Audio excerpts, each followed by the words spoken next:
Notre époque actuelle semble vouloir détruire de plus en plus l'homme, son essence et évidemment tout ce qu'il représente. Que cela soit à travers la propagande féministe, la propagande dans les films, dans les médias et de manière générale évidemment dans tout l'Occident, l'ennemi à abattre, c'est l'homme, si possible hétérosexuel et européen. Et de plus en plus, nous voyons des fausses solutions se présenter à nous. La première solution semble évidemment de se soumettre totalement à l'idéologie dominante. Et la deuxième solution, c'est de se retrouver dans le camp d'Andrew Tate, par exemple. C'est-à-dire être dans un masculinisme vulgaire, de tomber dans les plus grandes bassesses et, malheureusement, aussi de tendre vers la misogynie. N'y aurait-il pas une troisième voie pour l'homme actuel, mais l'homme justement qui veut s'extraire de cette modernité et combattre tout cela? Alors, chers amis, moi je vous dis que oui, il y a une troisième solution, c'est celle-ci. C'est l'ouvrage que j'ai réédité aux éditions Maistre, éditionmaistre.ch. Cet ouvrage, c'est Futurs époux, de l'abbé Charles Grimaud. Et cet ouvrage a été distingué par l'Académie française et aspire à être un guide exhaustif pour la formation et l'épanouissement d'un homme complet, incarnant l'équilibre entre la noblesse chevaleresque et la sagesse monastique. Donc cet ouvrage vous fournira des conseils précieux pour être cet homme intégral. Donc il s'adresse aux jeunes hommes, préadolescents, adolescents, donc de 17 ans environ, et qui les accompagnera durant leur mariage et jusqu'à leur dernier souffle. Donc toutes les valeurs qui sont transmises dans cet ouvrage se veulent intemporelles et sont exclusivement faites pour les hommes qui veulent être des hommes intégraux. Ni de soy boy, ni d'hommes vulgaires, chers amis. Trouvons l'équilibre parfait pour être des hommes catholiques, préservant le peu qu'il nous reste de cette civilisation. Alors je le disais, notre époque, malheureusement, est de plus en plus décadente. L'homme est de plus en plus retranché dans ses vices, que cela soit la luxure, les diverses perversions, la pornographie, ou tout simplement considérer que le bonheur se trouve dans les plaisirs charnels, et qu'évidemment un homme vertueux, un homme de qualité, un homme séducteur, est un homme qui aligne les conquêtes. Malheureusement, ou heureusement, devrais-je dire, la réalité est tout autre. L'homme intégral s'inscrit dans les vertus théologales et cardinales. Alors, les vertus théologales, ce sont foi, charité, espérance. Et les vertus cardinales, force, tempérance, justice et prudence. Et c'est grâce à ces vertus que l'homme, évidemment, pourra devenir intégral, et sinon, il ne pourra pas. Alors, l'abbé Charles Grimaud nous fournit de précieux conseils, je le disais à l'instant, contre différents ennemis. Les ennemis intérieurs et les ennemis extérieurs. Alors, les ennemis intérieurs, il y a l'orgueil, la paresse et la sensualité. Donc, ce soit évidemment les rencontres d'un soir, Tinder et autres applications antichrétiennes, mais aussi la pornographie, la publicité, les films divers et variés qui poussent au vice. L'orgueil, évidemment, chose qui est de plus en plus courante de nos jours. Alors je vais vous lire peut-être un passage de l'orgueil, de cet ennemi intérieur qui est le premier. L'orgueil est un défaut qui se présente de mille façons. D'une souplesse inouïe, il s'adapte aux âges et aux situations. Chez le jeune homme, il apparaît surtout sous la forme de la confiance en soi-même. Essayez de conseiller la prudence la plus élémentaire dans sa conduite à un jeune homme qui débute dans la vie libre. Généralement, vous êtes accueilli avec un sourire qui veut dire « Pour qui me pensez-vous » Moi? Me laisser aller aux fautes que vous craignez? Ah, pour cela, n'ayez pas peur. Voilà la parole qu'un directeur entend 1000 fois répéter. Parole terrible, et qui toujours fait trembler. Elle présage des défaites. N'y allez pas, je vous le défends, disait un prêtre à un jeune homme témérairement zélé. Ce pauvre enfant, pour arracher un ami à l'emprise d'une mauvaise femme, avait résolu d'aller sermonner cette peu digne personne. Alors évidemment, le remède à l'orgueil, c'est la défiance.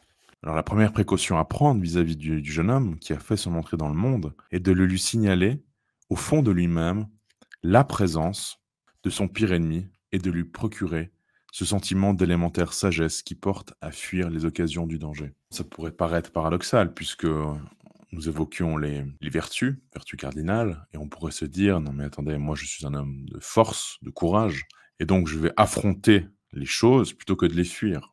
Justement pas, vertu de prudence, chers amis. Dites tout cela à un jeune homme, il le comprendra. L'orgueil pourtant ne sera pas vaincu, mais trouvera contre ces vérités mêmes une objection qu'il faut immédiatement réfuter.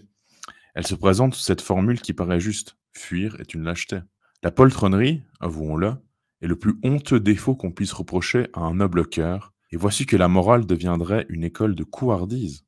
Fuyez, fuyez, répètent les maîtres de la vie spirituelle. N'est-ce pas là un conseil que l'on doit refuser de suivre? Regarder le vice en face de lui et lui tenir tête, n'est-ce pas là la pratique même de la vertu? Évidemment, oui, c'est la vertu, la vraie et l'héroïque. Toutes les fois que, n'ayant pas eu la possibilité d'y échapper, on se trouve malgré soi obligé d'affronter le danger.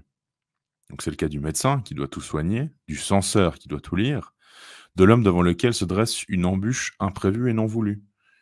Le jeune Thomas d'Aquin, emprisonné par ses parents, furieux de ses désirs de vie religieuse, est contraint de faire face à la sollicitation du péché qui se présente sous la forme d'une femme dépravée, introduite dans son cachot pour le séduire. Donc évidemment, chers amis, fuir est la chose à faire, pas par lâcheté au contraire, mais par prudence. Puisqu'évidemment les tentations sont partout, et là, le cas de saint Thomas d'Aquin est évoqué.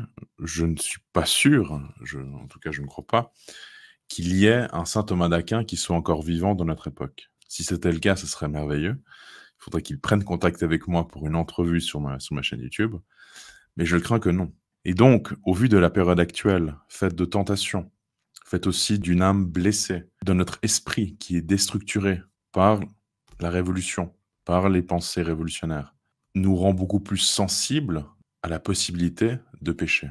Donc, essayons d'être prudents. Il y a les ennemis extérieurs. Les ennemis extérieurs, ce sont les camarades, et puis il y a aussi évidemment le péril féminin. Alors les camarades, c'est bien s'entourer. Le jeune homme, le futur époux, et tout au long de sa vie, parce que je crois que ça, c'est une tendance, peut-être aussi dans nos milieux catholiques, l'importance d'avoir un environnement sain, un environnement catholique, qui permet au jeune homme de se structurer et de grandir et de développer ses vertus. Et surtout, évidemment, ce qu'il ne faut pas oublier, c'est que le futur époux sera un jour père et donc pourra transmettre ses valeurs intemporelles, je le disais il y a quelques instants, à son fils. Et donc on voit là l'importance aussi de la transmission et d'avoir un environnement stable. Autre chose aussi à faire attention, c'est le péril féminin. Évidemment, la femme, source de nombreuses tentations, le futur époux devra faire attention de bien rester concentré sur ses objectifs et ne pas se laisser charmer, détourner par ce que l'abbé Charles Grimont appelle le péril féminin. Un des remèdes à tout cela que l'abbé Charles Grimont nous propose, c'est la peur de l'enfer. Chrétien ou pas, catholique ou pas, l'enfer est une chose qui existe. On peut nier son existence, ça ne change pas sa tangibilité, le fait que l'enfer existe, que l'on le veuille ou non. On peut ne pas croire à l'enfer, mais l'enfer existe. Et donc un des remèdes à tout cela, à ne pas tomber dans le péché, c'est ce remède de la peur de l'enfer. Alors je vais essayer de trouver peut-être un petit passage. Ces vérités éloquemment exposées sont de nature à frapper l'esprit d'un jeune homme sérieux et pieux. Mais la sollicitation de la passion est si vive que la force de ces grandes idées ne deviendra suffisamment impressionnante que si l'on insiste énergiquement sur les conséquences de ce formidable jamais. Un jeune homme qui déchoit jusqu'à devenir le membre d'une prostituée est désormais bon à être jeté au feu de l'enfer. L'enfer, terrible, mais salutaire perspective, qu'il faut mettre sous les yeux de la jeunesse à ce moment où justement elle voudrait davantage l'oublier. Dans le vertige d'un entraînement presque irrésistible, tout raisonnement perd sa puissance démonstrative. Il faut alors jeter dans la balance les poids les plus lourds qu'on puisse trouver. Le sentiment de la peur n'est-il pas de cela? Donc, chers amis, vous retrouverez sur le site éditionmaistre.ch l'ouvrage de l'abbé Charles Grimont, Futurs époux. Cet ouvrage, donc là, évidemment, je n'ai évoqué que quelques points. Cet ouvrage fait 400 pages, c'est une présentation sommaire de l'ouvrage. Mais je l'espère, cela vous donnera envie de vous le procurer, de l'offrir évidemment peut-être à des amis ou à des proches de votre famille, pour qu'un jour, nous ayons une relève d'hommes intégraux. Donc si vous voulez avoir un guide exhaustif pour la formation et l'épanouissement d'un homme complet, incarnant l'équilibre entre la noblesse chevaleresque et la sagesse monastique, chers amis, je crois que c'est l'ouvrage qu'il vous faut. Donc évidemment, si cette vidéo vous a plu, n'hésitez pas à aimer, commenter, partager et surtout à vous abonner à la chaîne, c'est très précieux. Et je vous dis haut les cœurs, que Dieu vous garde et à très vite. Chers amis, comme vous le savez, j'ai ouvert mon espace Patreon et l'espace rejoindre sur YouTube. Donc vous y découvrirez de nombreuses entrevues, notamment avec l'abbé Rioux, Pierre Hillard, Monsieur K, Lounès Darbois et d'autres. Donc participez, vous aussi, au renouveau de la civilisation catholique, au combat contre-révolutionnaire et soutenez la vraie dissidence. Mille merci de vos soutiens et à très vite.